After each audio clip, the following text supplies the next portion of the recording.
Good evening.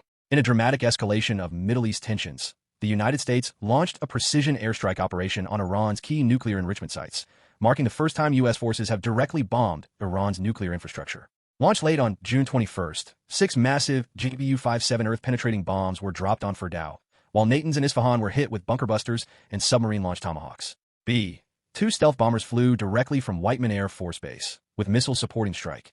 President Trump, speaking from the Oval Office, told the nation the sites were completely and totally obliterated, and said the attack was conducted with unprecedented precision. He warned Iran to pursue peace or face further action.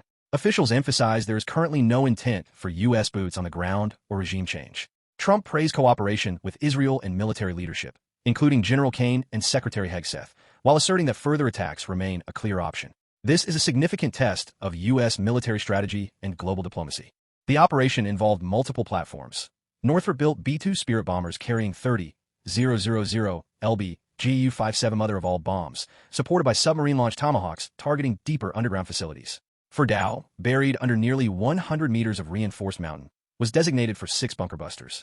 The GBU-57 bombs are designed to penetrate through hardened layers and detonate internally, neutralizing vaults. Natanz and Isfahan were struck with 2 MOPs and 30 Tomahawks, respectively.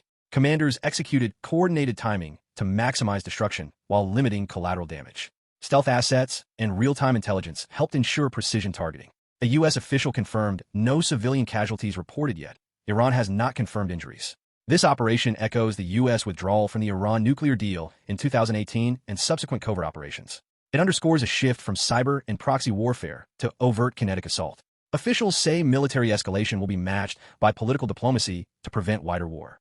Iranian state media confirmed strikes at Fordow and stated that no radioactive material was released. Tehran condemned the attack as a violation of international law, but also vowed to pursue its nuclear =9. Israeli PM Netanyahu lauded Trump's move as historic and essential to preventing weapons of mass destruction. UN Secretary General Antonio Guterres issued a stern warning, calling the strikes a dangerous escalation and urging all nations to pursue diplomacy over warfare. New Zealand, Australia, and Mexico echoed the UN stance, calling for restraint and diplomacy. Venezuela and Cuba, meanwhile, condemned the strikes, with Cuba calling them a violation of international law. In Washington, congressional reaction split sharply. GOP Senators Graham, Cornyn, and Britt praised the strike as courageous and necessary. They emphasized military success and deterrence, particularly Lindsey Graham, who called it the right call. Even Democrat John Fettin. By contrast, lawmakers including Representative Thomas Massie, Senator Tim Kaine, and Representative Hakeem Jeffries questioned the constitutional authority of the president to launch strikes without congressional declaration of war. Legal experts point to the 2001 authorization for use of military force, AUMF, but many argue Iran was not part of the 2001 threat. The debate spotlights executive power limits and war powers under the U.S. Constitution. Analysts say this issue may dominate Capitol Hill, potentially reshaping the geopolitical framework of U.S. military actions outside declared wars. Financial markets reacted immediately. Oil futures surged above $80 per BBL, with analysts warning prices could reach $100 if Iran retaliates or disrupts Gulf shifted to havens.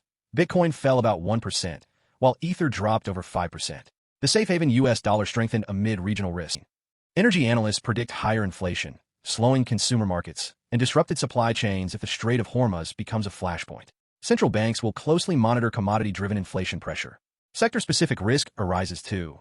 Tankers, shipping, and aviation stocks dipped on fears of reroutes, while defense contractors saw modest gains. Global supply chains in Asia are expected to be affected, with economists urging contingency planning. U.S. officials say no further strikes are currently planned, but Trump warned many targets remain if Iran continues hostile activities. Secretary Hegseth and General Kane will brief reporters with additional details. The international community hopes Iran will respond with restraint. World leaders have dispatched diplomats to de-escalate. However, Iran has not ruled out retaliation and has reiterated its intent to continue enrichment. Key risk centers include disruptions in Gulf maritime traffic, possible proxy actions by Iran-backed militias in Iraq/Syria, and cyber counterstrikes. Insurance providers are already adjusting maritime rates for the region. Long-term strategic dialogue appears increasingly unlikely unless diplomacy intensifies. The coming days could define whether this marks a decisive blow or a deepening of regional conflict in the Middle East.